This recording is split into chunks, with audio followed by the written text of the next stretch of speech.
Hello friends, welcome back. So I hope you are doing well. तो आज हम करेंगे social performance and efficiency audit, जो कि है अकाउंटिंग एंड ऑडिटिंग का पार्ट। और अकाउंटिंग एंड ऑडिटिंग हमारे कौन से सिलेबस में है? पेपर 1 के पार्ट 3 के यूनिट 3 के पार्ट सी में, राइट। तो बढ़ते हैं आगे। क्या है एक्चुअल में सोशल ऑडिटिंग? तो सोशल ऑडिटिंग एक्चुअल में क्या है कि जैसे कम्युनिटी वाइज अगर कोई ऑडिट होती है, राइट, अगर कम्युनिटी चेक्स होते हैं, मान लीजिए गवर्नमेंट का कोई डेवलपमेंट प्रोजेक्ट चल रहा है, राइट, और उसमें अगर कम्युनिटी चेक्स करती है, राइट, कम्युनिटी अगर जाकर उसको चेक करती है कि कोई करप्शन तो नहीं है, according to the laid down procedure काम हो रहा है कि नहीं हो रहा, तो उसको बोलते हैं सोशल ऑडिटिंग, राइट। तो सोशल ऑडिटिंग एक इंस्ट्रूमेंट है जो कि सोशल अकाउंटेबिलिटी का इंस्ट्रूमेंट है, राइट। सोशल अकाउंटेबिलिटी का इंस्ट्रूमेंट मतलब हमने जो टॉपिक कवर किया था सोशल अकाउंटिंग, राइट। तो सोशल अकाउंटिंग में हमने देखा था कि किस तरीके से कोई भी कंपनी या ऑर्गेनाइजेशन है वो क्या करती है, सोशल जो भी सोशल वेलफेयर के लिए स्कीम्स चलाती है। क्यों? क्योंकि वो फर्म या कंपनी क्या करती है, सोशल रिसोर्सेज को यूज़ करती है, राइट।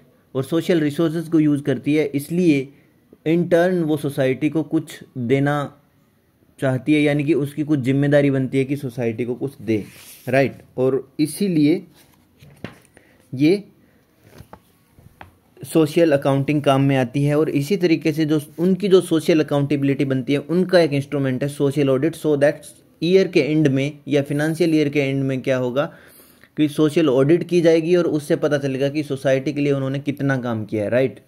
तो ये एक तरीके से एक थ्रेशोल्ड है कि हम पता कर सकते हैं कि इन्होंने इस फर्म या कंपनी ने कितना काम किया है, राइट। ये एक इन डेप्थ स्क्रूटनी है, राइट। इन डेप्थ स्क्रूटनी मतलब एक तरीके से इन डेप्थ चेक्स हैं और एनालिसिस है सोशल कम्युनिटी के द्वारा किसी भी कंपनी की सोशल परफॉर्मेंस को लेकर, राइट। ये गोल और रियलिटी के बीच में गैप को कम करता है, राइट। किसी भी फर्म का गोल है, मान लो, अच्छा इसमें एक चीज़ और है, इसमें ना फिनेंशियल गोल्स है उनसे रिलेटेड कुछ नहीं है इसमें, राइट। फिनेंशियल गोल्स है उनसे रिलेटेड कुछ भी नहीं है, यानी कि social audit has nothing to do with the financial goals, right. लेकिन ये गोल्स कौन से हैं? सोशल परफॉर्मेंस के गोल्स हैं, राइट। कोई भी कंपनी अगर मान लो किसी भी स्कूल में कुछ वेलफेयर काम करना चाहती है, वेलफेयर का काम करना चाहती है, या फिर कोई व्हीकल्स या वैन्स प्रोवाइड करना चाहती है, राइट, तो इनका गोल क्या है और रियलिटी में उन्होंने कितना किया है, तो ये गैप जो है ये इसको शो करती है सोशल ऑडिट, राइट। तो इसीलिए जो कंपनी की पॉलिसीज़ हैं वो पॉलिसी मेकर क्या करेंगे, पॉलिसीज़ को उस हिसाब से चेंज करेंगे सो दैट ये गैप जो है वो नैरो हो जाए। किसके बीच में? गोल और रियलिटी के बीच में, राइट। तो ये जो लोकल गवर्नेंस है उसमें ट्रांसपेरेंसी को एनहांस करती है, राइट।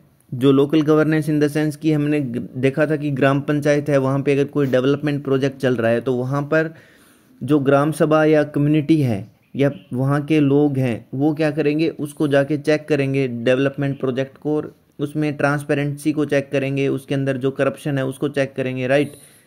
उसके अंदर कोई फंड लीकेज है उसको चेक करेंगे, राइट।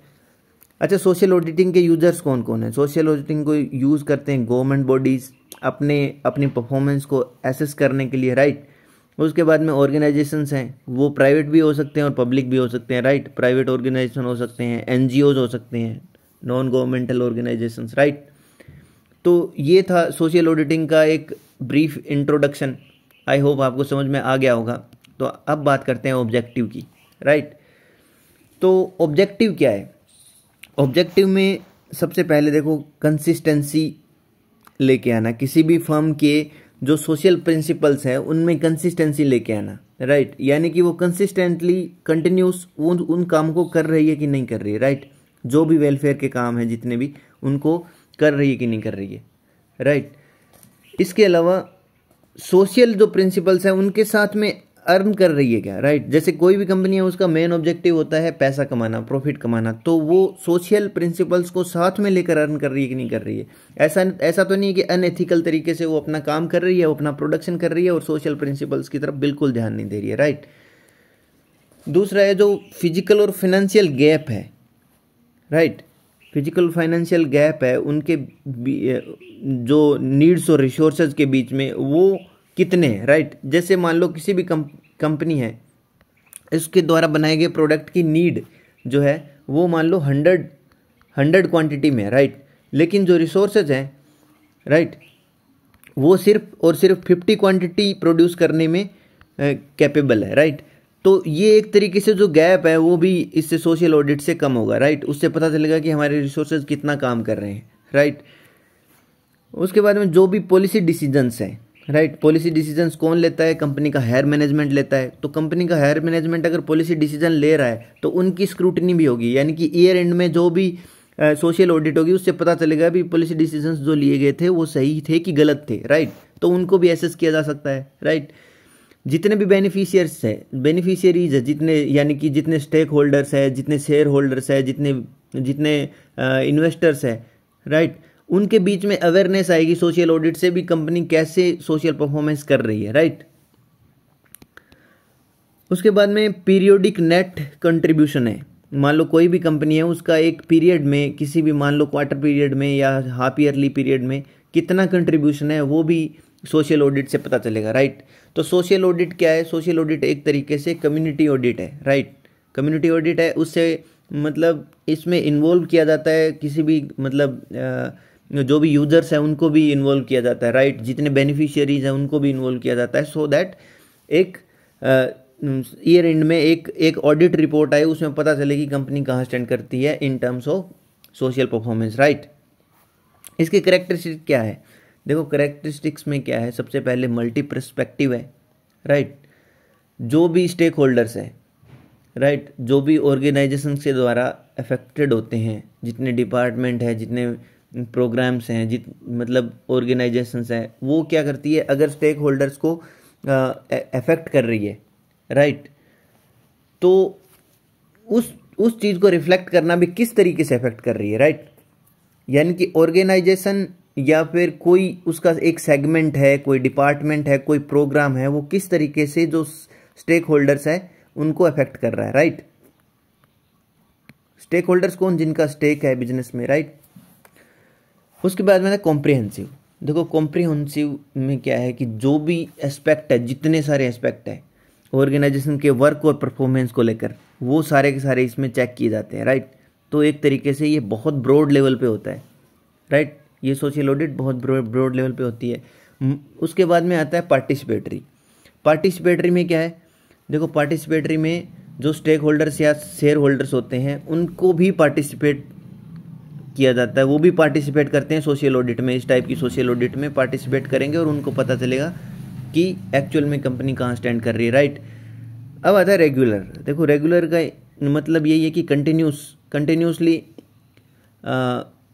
जो भी रेगुलर बेसिस पे कॉन्सेप्ट और प्रैक्टिस है, राइट, ऑर्गेनाइजेशन जो कल्चर है, ठीक है, वो सारी एक्टिविटीज़ को कवर कर रही है कि नहीं कर रही है, उसको चेक करने के लिए, राइट।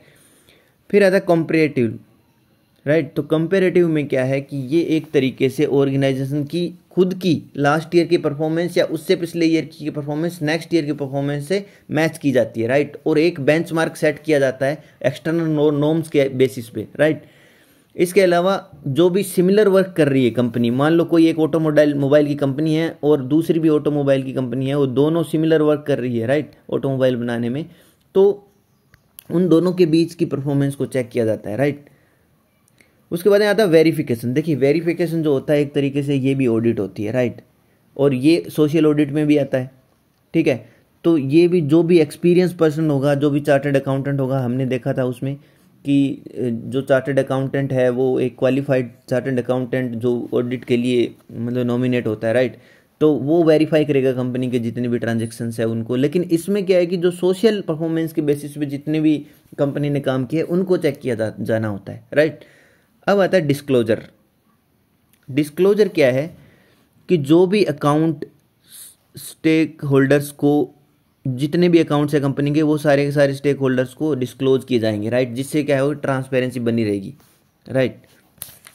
आगे बढ़ते हैं सोशल ऑडिट मैंडेट की तरफ, राइट। तो ये सेक्शन 17 है। सेक्शन 17 जो है मनरेगा एक्ट 2005 का एक पार्ट है, यानी कि मनरेगा एक्ट 2005 जो आया था उसमें एक सेक्शन 17 है। उसके अंतर्गत जो भी ग्राम पंचायत में डेवलपमेंट वर्क होंगे, राइट, जितने भी काम है उनका एग्जीक्यूशन होगा, तो उनको ग्राम पंचायत की जो ग्राम सभा है वो क्या करेगी, ऑडिट कर सकती है, राइट। वो उनको मॉनिटर कर सकती है कि उनमें कुछ करप्शन तो नहीं हो रहा, उनके अंदर जो फंड्स है वो प्रॉपरली यूज़ किए जा रहे हैं कि नहीं किए जा रहे, फंड लीकेज तो नहीं है, करप्शन तो नहीं है, राइट। तो ये चीज़ें चेक करती है, राइट। अब आता है section 3.2 auditing standard for social auditing, right. तो ये सिर्फ ट्रांसपेरेंसी के लिए, राइट। जितने भी रिकॉर्ड्स होंगे ग्राम पंचायत में वो सारे के सारे देखो ग्राम सभा क्या होती है, ग्राम सभा होती है एक लोगों का समूह होता है, राइट। ग्राम सभा लोगों का एक समूह होता है जो क्या करता है, मतलब जो जिसमें प्रोमिनेंट जितने भी लोग होंगे गांव के, ठीक है, मौजूद होंगे, वो सारे के सारे लोग होंगे, राइट। वो एक ग्रुप ऑफ पीपल होगा। तो उनके सामने जितने भी ग्राम पंचायत में रिकॉर्ड्स हैं वो उन सबको ट्रांसपेरेंट किया जाएगा कि वो देख सकते हैं कि सारे के सारे रिकॉर्ड्स कैसे मेंटेन किए जा रहे हैं, उनके अंदर क्या क्या है, राइट, ताकि करप्शन को रोका जा सके, राइट। नेक्स्ट है, गवर्नमेंट ऑफ इंडिया ने कैग के साथ मिलकर एक सब सेक्शन बनाया था सेक्शन 24 में, जो कि मनरेगा ऑडिट स्कीम रूल्स 2011 का एक पार्ट है, राइट।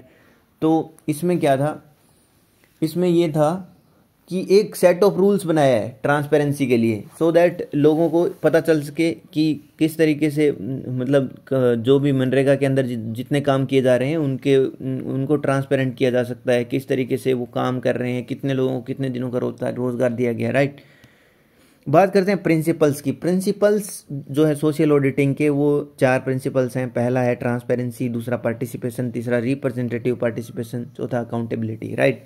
तो ये देखने में थोड़े से मतलब हमें जो नाम से ही थोड़ा इसको डिफाइन कर सकते हैं, राइट। ट्रांसपेरेंसी में क्या है कि जो प्रोसेस ऑफ एडमिनिस्ट्रेशन है या डिसीजन मेकिंग है, राइट, उसके अंदर ट्रांसपेरेंसी होनी चाहिए, यानी कि जितनी भी पॉलिसीज कंपनी बना रही है उसके अंदर भी ट्रांसपेरेंसीज होनी चाहिए, राइट। कुछ भी डिस्क्लोज नहीं होना चाहिए। पार्टिसिपेशन में क्या है, जितने भी जो रिप्रेजेंटेटिव्स हैं, राइट, वो क्या करने चाहिए, पार्टिसिपेट करने चाहिए डिसीजन मेकिंग में, राइट। एक सेकेंड।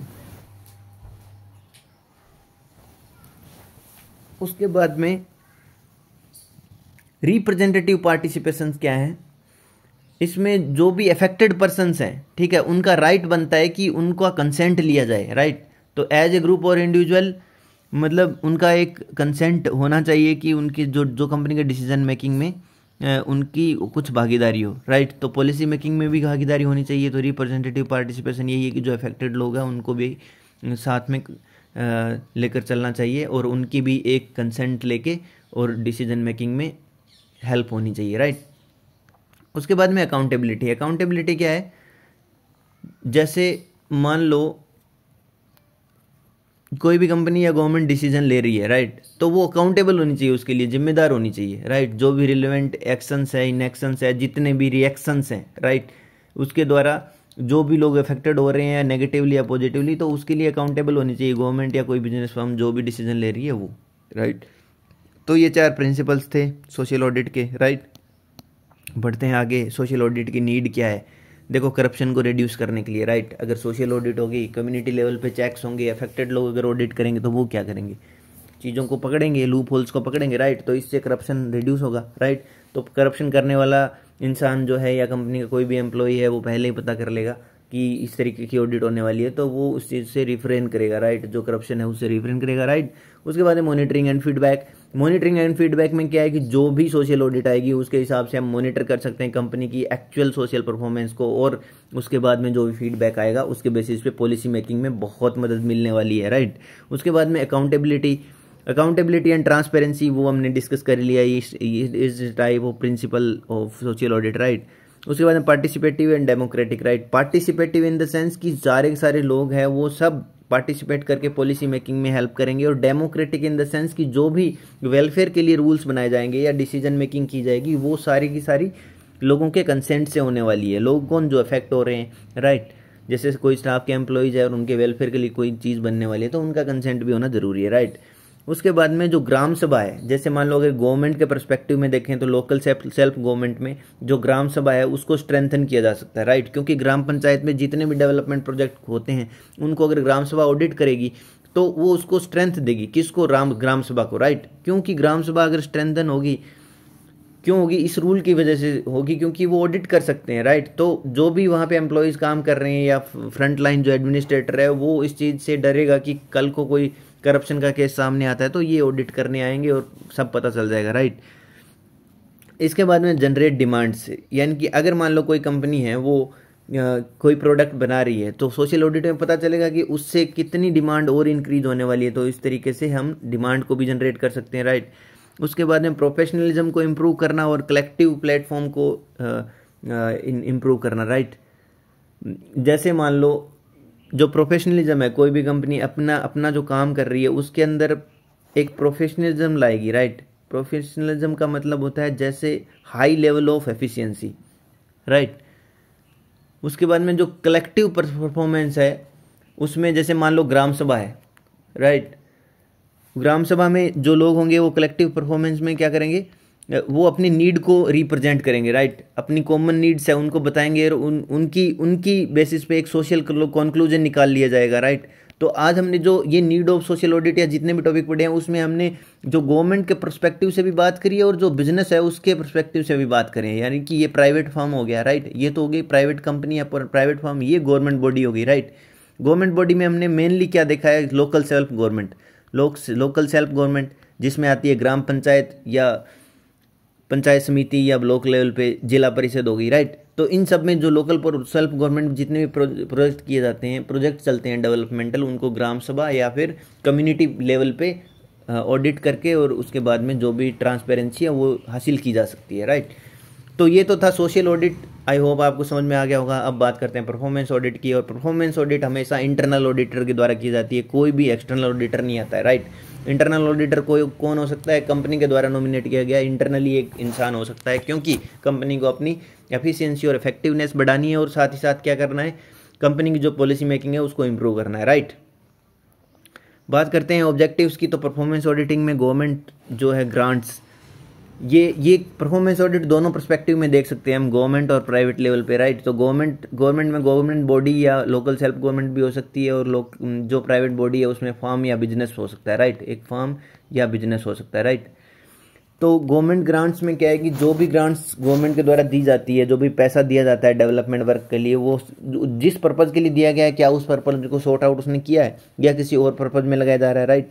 जितने भी मान लो कोई फर्म है, जितने भी लोन्स उसने बैंक से लिए हैं, राइट, तो वो उसी पर्पज़ के लिए यूज़ किए जा रहे हैं कि नहीं किए जा रहे, राइट। तो अगर मान लो कोई कंपनी लोन लेती है और वो रिसोर्सेज को प्रोड्यूस करने के लिए लेती है, राइट, अपनी मशीन्स को बढ़ाने में, अपनी मशीन्स की एफिशिएंसी को बढ़ाने में लोन लेती है, लेकिन वो क्या कर रही है, उस लोन से कंपनी के जो एम्प्लॉयज़ है उनकी सैलरी पे कर रही है, राइट। तो वो पर्पज़ तो सॉल्व नहीं हुआ ना, राइट। तो इस चीज़ को, ये ऑब्जेक्टिव परफॉर्मेंस ऑडिट का यही है कि जो एक्चुअल में जो लोन या जो भी फंड्स लिए गए थे, क्या उस पर्पज़ के लिए वो यूज़ किए जा रहे हैं कि नहीं किए जा रहे, राइट। उसके बाद में अगला है, जितने भी रिसोर्सेज हैं जो एक्वायर किए गए हैं वो राइट क्वालिटी और राइट क्वांटिटी के है कि नहीं है। राइट क्वालिटी के क्यों चाहिए, राइट क्वालिटी के इसलिए चाहिए कि क्वालिटी ऑफ प्रोडक्ट है वो इंक्रीज हो सके, और क्वांटिटी इसलिए चाहिए कि वेस्टेज ऑफ रिसोर्सेज है वो खत्म हो सके, राइट। उसके बाद में अगला है अचीविंग पॉलिसी ऑब्जेक्टिव, राइट। जो भी पॉलिसी या डिसीजन पॉलिसी मेकिंग की है जो भी गवर्नमेंट ने, फर्म ने या फिर किसी बिजनेस एंटिटी ने, राइट, तो वो ऑब्जेक्टिव फुलफिल हो रहा है कि नहीं हो रहा है, राइट। प्रॉब्लम एरिया को आइडेंटिफाई करना, राइट। परफॉर्मेंस ऑडिट से प्रॉब्लम एरिया को आइडेंटिफाई किया जा सकता है, राइट। यानी किसी भी कंपनी की परफॉर्मेंस है उसके बेसिस पे ऑडिट की जाती है ये, राइट। या गवर्नमेंट की परफॉर्मेंस है, गवर्नमेंट भी अपनी परफॉर्मेंस को ऑडिट करवाना चाहती है ना, वो चाहती है कि लोगों को ज़्यादा से ज़्यादा फायदा मिले, राइट। इसलिए ये ज़रूरी है, राइट। सॉल्यूशंस को फाइंड आउट करना, राइट। उसके बाद में जो इंडिविजुअल परफॉर्मेंस है उनकी ऑडिट करना, राइट। फिर सिटीजन्स में मैनेजमेंट एट मतलब डिफरेंट गवर्नमेंट प्रोग्राम्स, यानी कि जितने भी गवर्नमेंट प्रोग्राम्स है उनमें जो मैनेजमेंट है, राइट, उसकी ऑडिटिंग कौन करेंगे, सिटीजन्स, सो दैट क्या होगा, उनकी परफॉर्मेंस को इवेल्युएट किया जा सके, राइट। तो जो परफॉर्मेंस ऑडिट के जितने भी ईज है उनको कवर करते हैं। सबसे पहले इकोनॉमी में क्या है, इसमें टर्म्स एंड कंडीशन आती है जो कि ऑब्टेन की जाती है जितने भी रिक्वायर्ड रिसोर्सेज है, ठीक है, उनको लेने के लिए, राइट। तो इसमें क्या होगा कि अगर मान लो हम अगर इकोनॉमिकली यूज़ करेंगे फंड्स का, राइट, फंड्स का इकोनॉमिकली यूज़ करेंगे तो हमारे लिए बेनिफिशियल है, राइट।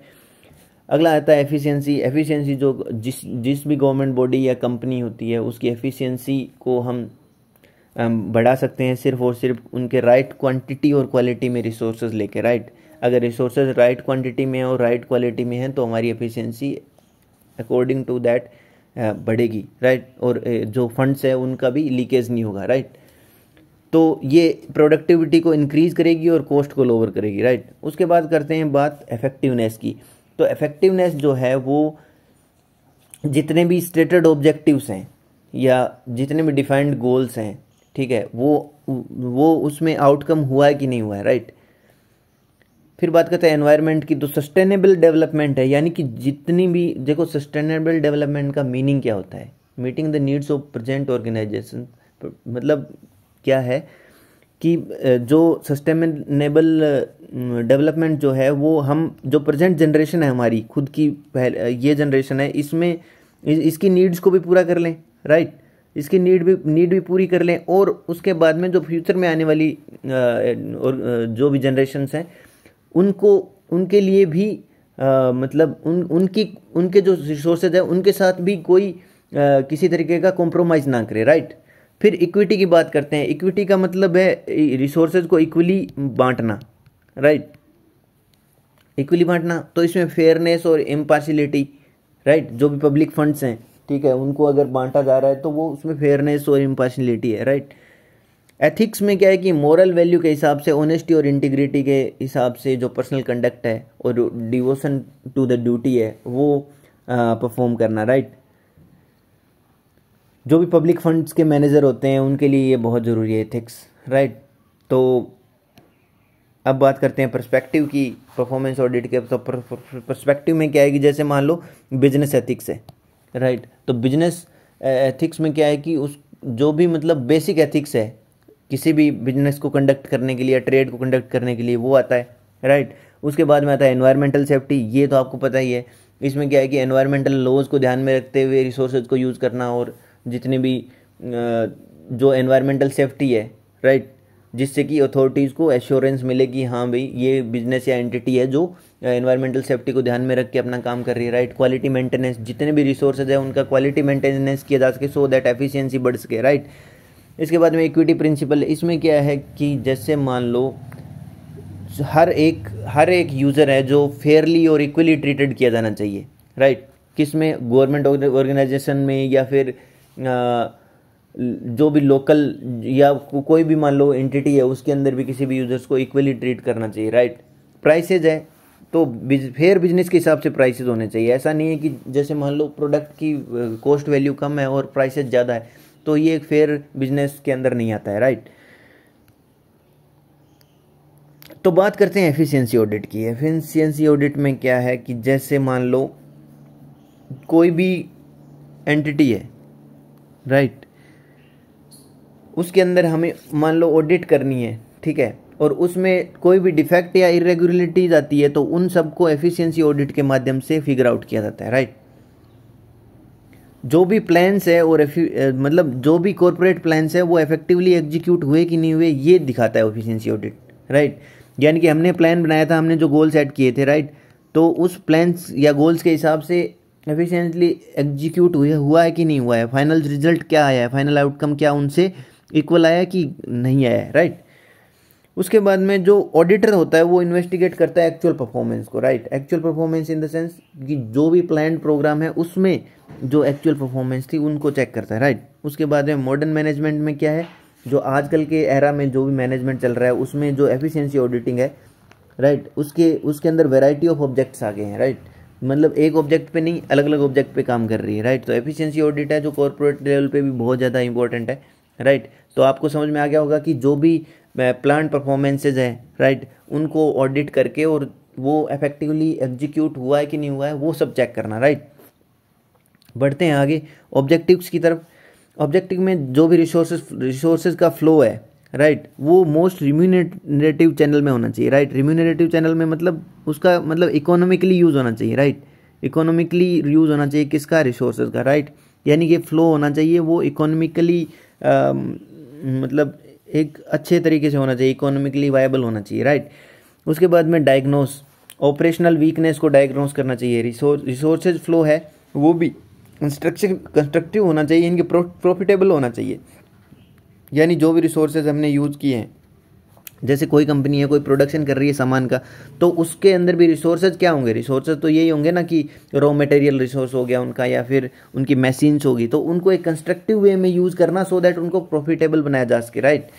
उसके बाद में जो इंपॉर्टेंट फैक्ट्स हैं उनको हाईलाइट करना, ठीक है, ये भी ऑब्जेक्टिव है एफिशिएंसी ऑडिटिंग का। उसके बाद में आता है जो ऑप्टिमम रिटर्न है, राइट। ऑप्टिमम रिटर्न है वो हासिल किया जा सके, जितनी भी कैपिटल हमने इन्वेस्ट किए उसका मैक्सिमम रिटर्न वो हासिल किया जा सके। ये in terms of financial goals होता है, राइट। एक सोशल ऑडिट हमने देखा था तो वो सिर्फ सोशल परफॉर्मेंस के लिए काम आती थी, राइट।